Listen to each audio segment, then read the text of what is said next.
여러분 옆분들 믿음으로 한번 장로님, 권사님 힘을 내세요. 한번 축복합시다. 힘을 내세요. 주님이 함께 하십니다. 이유는 한 가지, 우리는 입서비스가 아니고 우리 주님이 함께 하신다는 그 한 가지 이유 때문에 우리는 또 믿을 수가 있고, 또한 믿는 자에게 나타나는 그 기적을 현실의 고난 속에서 기대하며 살 수가 있습니다. 여러분, 우리 주변에 많은 사고가 있었는데 그 한 소방관이 70대 할아버지 농가에 불이 났어요. 그러면 그 정도로 해서 이제는 끝나면 되는데 이 할아버지가 뭘 가지러 가야 되겠다는 거야. 그래 할아버지 들어갔다 나왔어요. 하나 못 나오셨죠. 근데 이제 나는 그 성일교시라고 하는 너무 마음이 아픈 거예요. 안 들어가야 되는데 들어갔어요. 근데 그만 폭삭 무너져서 운명을 달리했어요.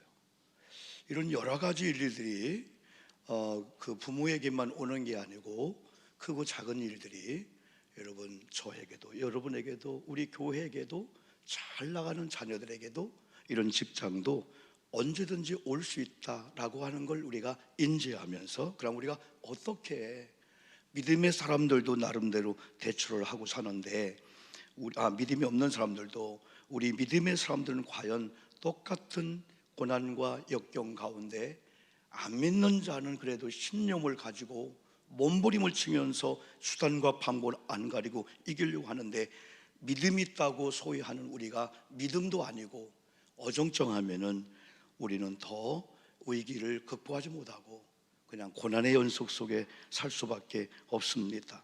여러분, 오늘 이 말씀은 우리가 자주 말씀을 드린 내용이잖아요. 오늘 저는 그동안은 약한 믿음을 많이 강조했는데, 오늘은 첫 번째로 예수님의 말씀을 믿는다면이라는 이런 주제, 그리고 예수님의 사랑이 꼭 전제가 된 겁니다. 예수님을 사랑하는 사람들은 예수님의 말씀을 사랑하고, 또 말씀을 사랑하는 사람들은 말씀을 듣는 걸 귀하게 여기고 이런 듣는 예배 자리에 나와요. 그러면서 그 말씀에 내 전체를 맡기면서, 말씀이 좌하면 내가 좌하겠다, 말씀이 스톱하면 내가 스톱하고, 말씀이 유턴하게 되면 내가 유턴하고, 말씀이 오른쪽으로 하면 내가 하겠다라고 하는 그런 기대를 하는 거죠. 순종할 걸 아주 작정을 하고 이게 말씀을 여러분 듣게 되는 거죠. 첫 번째, 두려움이 찾아올 때가 있을 수도 있다가 아니고 두려움이 찾아올 때가 있다는 거죠. 언제일까요? 오늘 본문을 보니까 제자들이 그가 바다 위로 걸어오심을 보고, 그는 예수님입니다. 예수님이 바다 위를 걸어오심을 보고 놀라 유령이라 하며 무서워하여 소리 지르거늘. 오늘 이 본문은 바로 방금 전에가 오병이어 사건을 그들이 경험한 거예요. 5,000명 아니라 2만 명 정도가 모여서 말씀을 오래 듣는 가운데 우리 예수님께서 먹을 걸 책임지는 가운데 상상도 못하는 오병 기적이 일어나는 거예요. 이걸 여러분 경험한 거예요. 언젠가 우리에게도, 우리 교회에게도, 여러분에게도 세상에 이런 축복이 우리 가정에 왔네, 이야 우리 남편에게 왔네 했을 그 이후에가 조심해야 돼요. 그때 상상도 못하는 여러분 또한 장애물이, 이런 두려움이 찾아올 수가 있어요. 홀로 있다고 생각할 때 오병이어 사건 이후 예수님과 제자들은 함께 있지 않았습니다.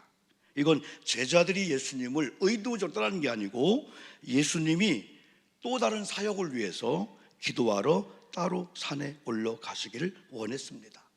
예수님도, 하나님이신 예수님도 한 사역이 끝나면서 한 사역을 준비하는 과정에 기도의 시간이 필요했다면 오늘 저와 여러분들이 노하우로 해서는 안 된다는 거죠. 그냥 세상의 풍월이나 아니면 세상의 어떤 지식을 그냥 우리가 듣고 그대로 해서는 안 되는 거죠. 기도의 시간이 필요하다, 이걸 교훈해 주고 있어요. 그러면서 제자들이 배를 타고 다음 사역지로 가고 있는 중에 예수님이 의도적으로 하신 것 같아요. 중요한 것은 제자들이 예수님을 오늘만큼은 떠난 것이 아니라 예수님이 제자들을 다음 사역지로 앞서 보냈다, 성경을 말씀해 주고 있어요. 오늘 22절 보니까 예수께서 오병이어 무리를 보내시는 동안에, 다시 말하면 오병이어 기적을 맛본 많은 사람들을 예수님이 다 흩어 보내셨어요. 이제 집으로 돌아가라. 다 흩어보냈습니다. 흩어보내시는 동안에 제자들을 재촉해서 얘들아 저 건너편으로 배를 타고 나 앞서 가라 하셨습니다. 22절 말씀입니다. 이렇게 항해 중 광풍을 만날 때 두려움이 찾아올 수가 있습니다. 요즘 최첨단의 시대입니다. AI 인공지능 시대입니다. 한 학생이 학교에서 그동안 점수가 안 나왔나 모르지만은 A 뿔뿔 A 플러스를 맞은 거예요. 야, 어떻게 논문을 잘 썼냐. 나중에 알고 보니까 여러분 요즘 챗 GPT라고 해가지고 인공지능에 안 해봤지만은 오늘 내가 이 본문을 가지고 이런 설교하는데 한 25분짜리 설교 하나 해줘 하면 25분짜리 설교가 딱 나오게 되는 거예요. 여러분들이 그 챗 GPT에 들어가서 여러분 오영복 목사가 누구에 하면 오영복 목사에 대해서 그가 알고 있는 모든 지식을 동원해서 때로는 반페이지 한 페이지를 만들어 줍니다. 우리 교수님께서 이런 레포트를 했을 때 그런 레포트를 입력을 시키면은 인공지능으로 이 챗에서 GPT에서 답을 주는데, 물론 인터넷상이나 공유하고 있는 내용들이기 때문에 틀리는 게 많고 함정이 많아요. 우리가 많이 골라야 되지만 그런 시대가 됐어요. 내가 어디 아픈데 무슨 약을 먹을까? 이제는 AI가 다 해주는 그런 시대가 됐습니다. 이럼에도 불구하고 왜 예전 우리 때보다도 지금은 대형 사고가 많을까요? 산불? 아니면 우리 주변에 대형 사고? 상상도 못하는 그런 사고들이 여러 많을까요? 그래서 우리는 최고의 위험한 시대를 살고 있고 살아가야 됩니다. 특별히 영적인 사람에게는 영적인 광풍이 언제 불어올지 예측 불어옵니다. 영적인 광풍은 물불을 가리지 않고 찾아옵니다. 그때 사람들은 무서워합니다. 24절 보니까 배가 이미 육지에서 술이나 떠나서 바람이 거스름으로 물결로 말미암아 고난을 당하더라. 둘째, 그러면 우리는 그냥 당할까요? 이기는 비결이 있습니다. 단순합니다. 예수님의 말씀이 있다면. 여러분, 축복 중에 아직 우리가 갈 때까지 가고 어렵고 힘든 과정이지만은 우리 자녀가 힘들어하고 있는 그 사람이 그 절박한 상황에서 하나님을 떠나지 않고 하나님 말씀 있는 이런 예배당에 와서 무릎을 꿇고 하나님 이제도 말씀해 주면은 종이 듣겠고, 이제까지는 내 힘으로 내 방법으로 내가 주인 되어서 좌지우지하며 내가 갔다면은 하나님 실패의 잿더미에 앉아서 하나님 한 번만 붙잡아 주면 하나님이 원하시는 그 길로 가겠습니다 라고 하는 이런 마음을 가진 자에게 주님은 반드시 말씀을 주실 줄 믿습니다. 그런데 어느 날 말씀이 단절되는 거예요. 말씀이 끝나는 거예요. 말씀이 안 들려오는 거예요. 또 말씀 앞에 내 인생을 맡기지 않아요.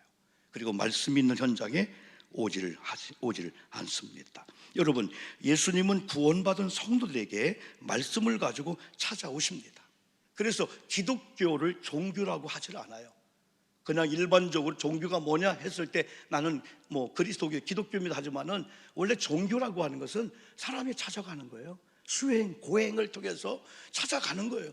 근데 기독교는 찾아오시는 거예요. 이처럼 우리가 힘들고 어려울 때 우리가 믿음을 포기하지 않고 하나님의 아들의 자리에 있으면은 하나님이 찾아오시고, 아멘 합시다. 예수님이 찾아오시고 성령이 찾아오시고 하나님의 종들을 보내실 줄 믿습니다. 갑자기 안 왔던 아들이 전화가 온다든지, 갑자기 연락이 없었던 동기간들 아니면 어떤 동창생이 전화 오는데 그게 살리는 메시지를 하나님의 통로를 통해서 오게 되는 거예요.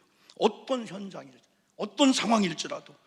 지금 여러분, 예수님이 말씀을 가지고 찾아온 이 시간을 보니까 25절에 밤 사경이다 그랬어요. 이 유대인은 시간을 여러 로마법으로 혹은 히브리법으로 여러 법으로 나누는데 보통 4등분 6시부터 오전 6시까지 이게 등분을 나누는데 지금 이 시간 보면 아마 새벽 3시에서 6시 정도, 가장 사람이 잠에 들 때, 고요한 밤, 조용한 밤에. 또 예수님은 문제의 현장에 말씀을 주시는데 성도님들이 어떠한 문제가 있다 할지라도 문제는 다양하고 문제의 종류는 오늘도 여기 온 성도님들의 문제가 한 분에게 5개씩 있다면 500개, 1000개가 될 거예요. 근데 해답은 오직 예수 한 분인 줄 믿습니다. 문제는 많아요. 여러분도 너무너무 많은 이런 문제가 있을 때 일단은 우리가 의사에 가지 않아요. 그럼 우리는 어디 아프지? 몰라요. 근데 의사가 조제해줘서 그 약을 먹으면 그 부분에 가서 효능을 발휘하거든요. 이게. 그래서 하나님의 말씀은 오직 하나고, 오직 성부, 성자, 성령 하나님도 삼위일체 한 분이고, 예수님도 한 말씀을 가지고 딱 주는데 다양한 문제가 있다 할지라도 주님이 주시는 그 말씀이 오직 하나의 유일한 해답이 되어서 하나님이 일하시고 하나님의 작업에 들어간다면은 언젠가 지금의 고난이, 지금의 아픔이 다른 사람에게 간증할 때가, 그때 어려웠는데 그 비법을 영적으로 알았고 그랬더니 하나님이 일하셔서 이렇게 지금은 제가 우뚝 서서 간증합니다 라고 하는 그런 기대를 우리가 하는 거죠. 여러분, 롬파리팔이라는 얘기를 제가 대신방 가운데도 이렇게 했습니다. 여러분, 롬파리팔 혹시 들어본 분 있어요? 아니, 대신방 중에 들어본 말고 롬파리팔.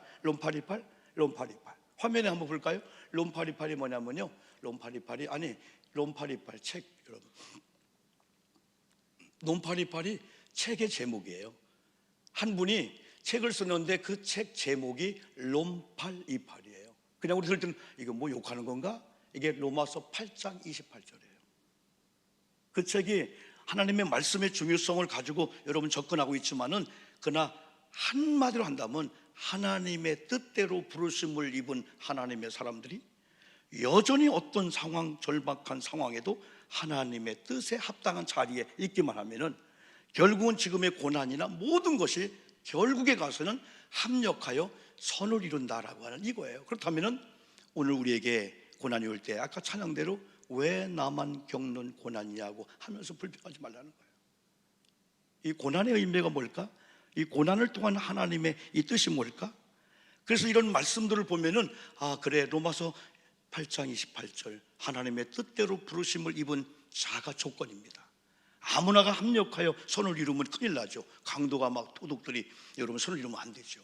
하나님의 뜻대로. 그런데 고난이 여러분 올 때, 상상도 못하는 어려움이 올 때 믿음을 지킨다고 하는 건 쉽지 않아요. 이런 말씀을 여러분, 그래 이 말씀했지, 평소에 목사님이 말씀을 줬는데 지금 이 말씀이 효력을 발휘할 때야 쉽지 않아요. 처음엔 낙심합니다. 사람의 방법을 합니다.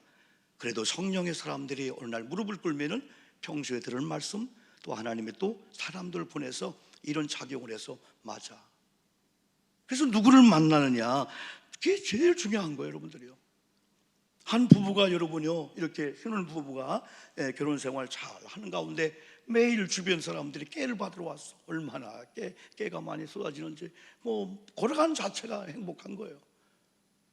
그런데 1년쯤 됐는데 아내의 얼굴이 기미가 끼는 거예요.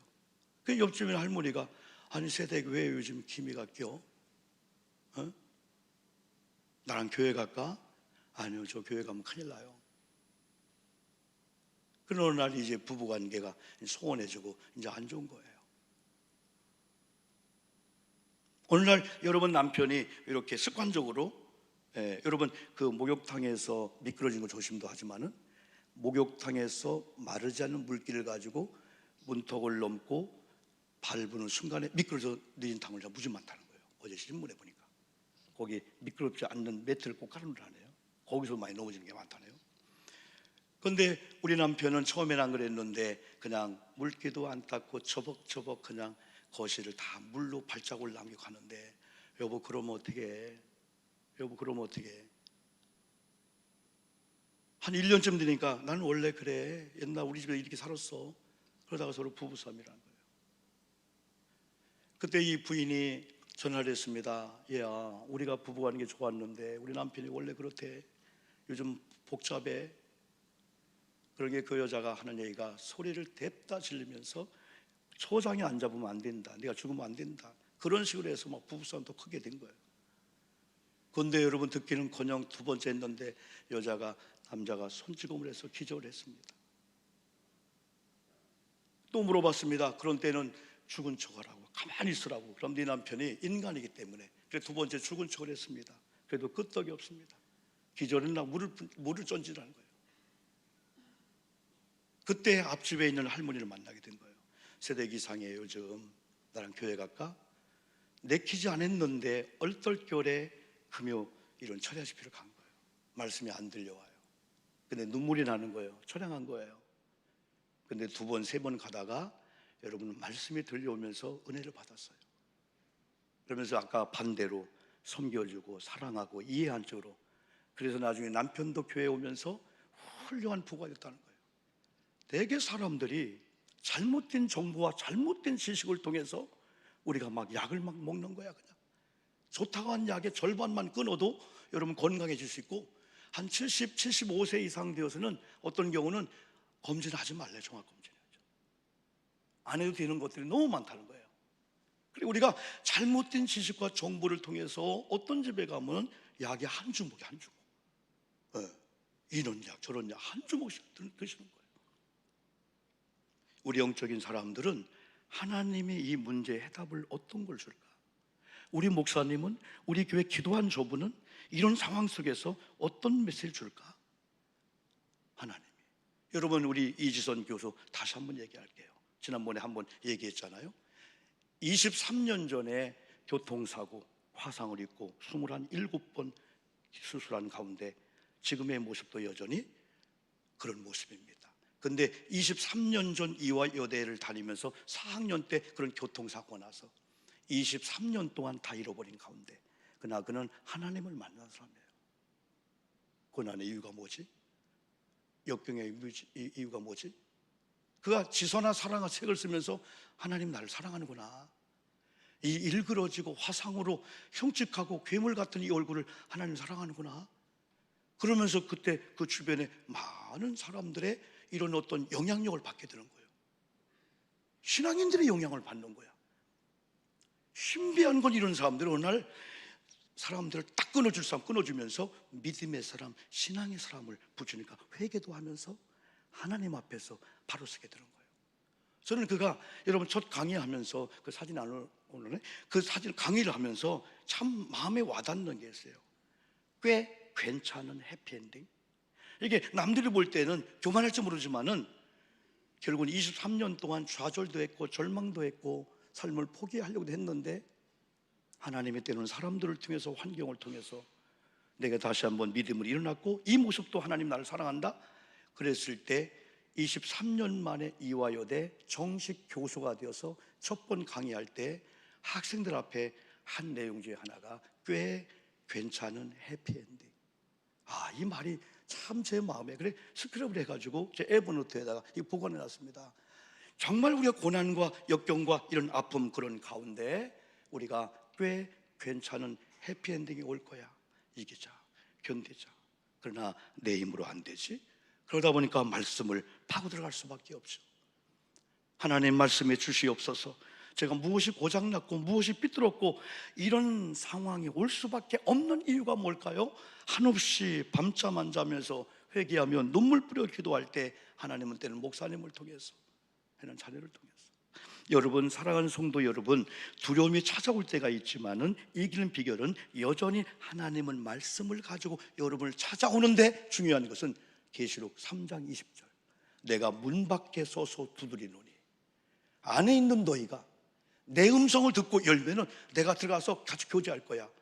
그런데 여러분이 못 들으면은 여전히 예수님은 문 밖에 놓고만 하고 계시고, 또 들어도 안 열어주면은 예수님이 의적으로 안 들어오신다면은 우리는 여전히 이런 파도와 광풍 앞에서 벌벌 떨고 무서워서 그럴 수밖에 없는 그런 우리는 삶을 여러분 살 수밖에 없죠. 오늘 여러분 새 가족들 공부하겠습니다마는 여러분은 예수님을 문 밖에, 여러분 마음 밖에 뒀습니까? 모셔서 왕자의 자리에 앉혔습니까? 여기에 이제 오늘 교재 그런 내용들인데요. 여러분, 예수님의 말씀은 광풍을 만난 제자들에게 복음이고 기쁜 소식이었습니다. 27절에서 예수께서 즉시 이르시되 안심하라, 나니 두려워하지 말라. 복음이 무엇일까요? 복음의 진가, 복음의 능력은 언제 나타날까요? 세 번째, 예수님의 말씀은 믿음의 반응을 통하여 기적의 역사를 일으킬 수가 있고, 우리의 무반응을 통해서 여전히 우리는 그냥 하나님의 해답임에도 불구하고, 하나님이 역사하심에도 불구하고 우리는 그냥 문제를 끌어안고 그냥 우리는 어려운 삶을 살 수밖에 없습니다. 오늘 본문은 파도를 보고 무서워하던 베드로가 시선을 바꾸어 예수님의 말씀에 시선을 고정시키고 순종하였을 때 바다 위를 걷는 기적을 경험한 그 내용입니다. 그러나 30절, 순간 바람을 보고 무서워 빠집니다. 주님의 말씀에 순종하여 기적을 경험하는 그런 사건이 있었고, 그러면서 믿음을 잃어버리고 파도를 또 보니까 그럴지라도 또 잃어버리고 빠지고 말았습니다. 어쩌다 믿음을 잃어버리고 능력이 없는 실패의 삶을 살다가도 베드로처럼 30절 자존심 다 버리고 주여 내가 죽게 되었나이다, 나를 좀 살려 주옵소서 라고 하면은 우리 주님은 즉시로 손을 내밀어 다시 건져주십니다. 성도들은 때론 우리 예수님 앞에 담대해야 됩니다. 때론 죄를 졌음에도 불구하고, 넘어졌음에도 불구하고, 선을 넘었어요, 이건 우리 부모님도 우리 목사님도 우리 예수님도 용서 안 할 거야, 아닙니다. 하나님 앞에서는 용서받지 못할 죄가, 구원받은 죄가 하나 없기 때문에 때는 죄를 지었음에도 불구하고, 넘어졌음에도 불구하고 하나님 앞에 무릎을 꿇으면은 하나님이 회개로 비고 빈 마음에 말씀으로 채워주실 줄 믿습니다. 그래서 항상 우리는 하나님 앞에 때는 당당해야 돼요. 여러분, 우리 자녀가 어느 날 기가 죽었어요. 아버지가 볼 때 아닙니다. 아버지 용돈 주세요, 아버지 등록금 주세요. 당당하게 고지서를 내밀 때 우리 아들이구나. 그러지 여러분 1시간 2시간 우물쭈물하면서 야 너는 내 아들인데. 하나님도 마찬가지. 죄를 졌습니다. 하나님 어쩌다 죄를 졌어요. 가서 안 될 곳에 갔어요. 그러나 하나님 무릎을 꿇사오니 나 한 번만 용서하시고 하나님의 손으로 한 번만 붙잡아 주셔서 하나님 나를 통해서 하나님의 일을 해 주시옵소서 하면요, 하나님은 그냥 말씀을 준다니까요. 우리 아멘 합시다. 비고 빈게는 회개를 해야 되니까. 그럼 하나님이 말씀을 주면 그 말씀이 우리 속에 들어와서 우리를 장악해 버리는 거예요. 말씀이 상식이나 그게 아니고 말씀이 장악해버리면 그때부터 하나님과 일하시는 이런 일을 우리가 경험할 수 있죠. 여러분, 31절 베드로의 나약한 믿음을 주님이 지적하시고 고칠 기회를 주십니다. 그리고 32절 제자들의 배에 오르십니다. 저와 여러분들의 문제 현장에 찾아오시는 주님께서는 어느 날 우리 심령에, 우리 가정에, 사업장에 더럽고 고질적인 질병 속에 주님이 찾아 들어오시면은 기적이 일어날 줄 믿습니다. 예수님 없이 항행했던 이들에게 광풍을 보고 무서워서 벌벌 떨었고, 예수님을 보고 바다 위를 걸었던 이 베드로도 또 파도를 보는 순간에 넘어졌듯이 완전한 믿음은 없다. 어제의 믿음이 오늘 못 살린다. 오늘도 기도하고 무릎 꿇고 하나님을 의지해야만이 우리는 또 바다 위를 걸을 수 있다. 그러면서 32절 하반절은 우리가 다 알고 있는 거죠. 복음으로 우리가 드려야 돼요. 따라합시다. 예수님이, 크게요, 예수님이 올라오시니, 예수님이 배에 들어오니, 예수님이 내 심령에, 내 가정에, 내 사업장에 고질적인 질병 속에 예수님이 들어오시니 바다가, 바람이 그치는지라, 이런 역사가 일어날 줄 믿습니다. 예수님이 들어오시니, 예수님이 올라오시니 바람이 그쳤다는 말씀해주고 있습니다. 여러분, 창조주 하나님은 바람을 잔잔케 하는 능력이 있습니다. 바람이 우리를 좌지우지할 수가 없는데 우리가 영향을 받았습니다. 지금 우리 속에 질병이 우리를 좌지우지할 수가 없는데 우리가 믿음이 나약하다 보니까 의사의 말 한마디에 밥도 안 먹고 절망하고 있는 겁니다. 그래 다시 주님이 오시고 말씀이 들어오니까 여러분, 우리를 엄물하게 했던 이런 파도가 잔잔하게 되는 것처럼 여러분의 삶에 그런 역사가 있기를 주님의 이름으로 축복합니다.